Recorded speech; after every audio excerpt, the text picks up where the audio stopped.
d'abord, le système, le modèle de notre fonction publique est régi par le statut général de la fonction publique qui a été promulgué, ça fait 60 ans, donc il est largement dépassé. Et puis, il y a beaucoup de complexité et de retard dans le rythme de modernisation et de l'évolution de ce système de fonction publique. Donc c'est pour cela qu'on a convenu de commencer par le haut.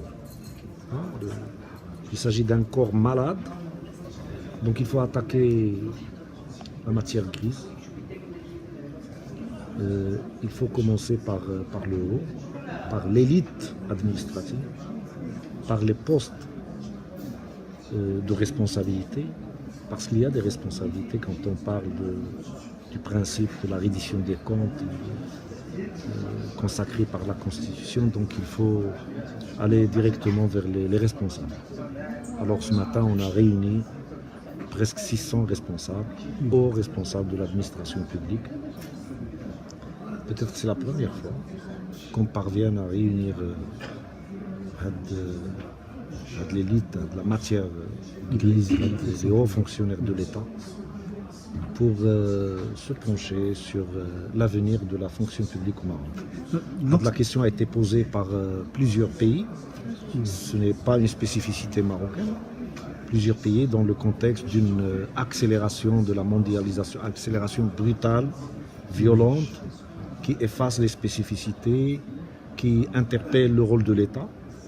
Donc quand on parle de la réforme de l'administration, on parle de la réforme de l'État. La déconcentration administrative, c'est une réforme de l'État. C'est un transfert des pouvoirs du niveau central au niveau régional.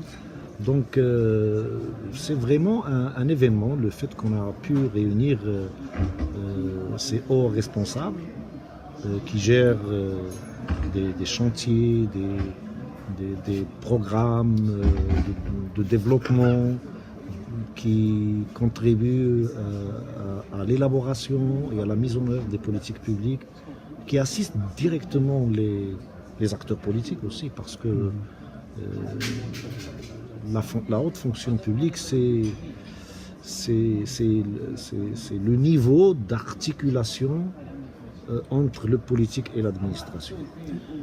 Donc c'est un événement qui a été fortement marqué par le message de Sa Majesté le Roi, un message très très fort avec des directives très, très claires qui nous ouvrent des perspectives prometteuses, une vision claire pour cette réforme.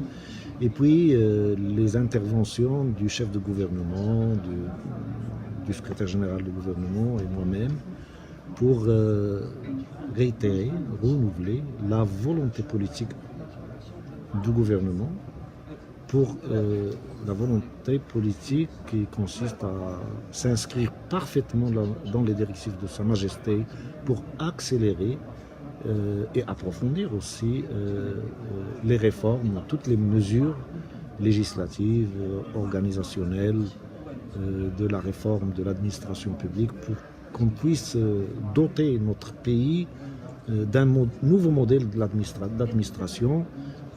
Comme l'a dit bien Sa Majesté dans son message, comment réussir la transition d'un modèle de fonction publique basé sur la gestion des carrières à un modèle nouveau basé sur la gestion des compétences. Là, le défi. Et puis maintenant, il y a l'orientation est claire, la volonté politique elle est là, et puis nous allons passer tout à l'heure aux 3 ateliers qui vont être animés par les hauts responsables eux-mêmes. Oui, justement, Monsieur le Ministre, maintenant vous avez démarré la réflexion. Quand est-ce que ça va être le véritable démarrage, c'est-à-dire l'implémentation des recommandations qui vont être adoptées? Il y a une feuille de route, il y a une méthodologie de travail. La méthodologie, c'est faire adhérer, participer les acteurs principaux, ce sont les hauts fonctionnaires, donc ce sont eux qui vont se pencher tout à l'heure sur un certain nombre de projets de recommandations qu'ils vont discuter et puis formuler de la manière qui convienne. Et par la suite, on va soumettre ces recommandations à l'appréciation du Conseil supérieur de la fonction publique très prochainement, avant de les inscrire dans les circuits législatifs.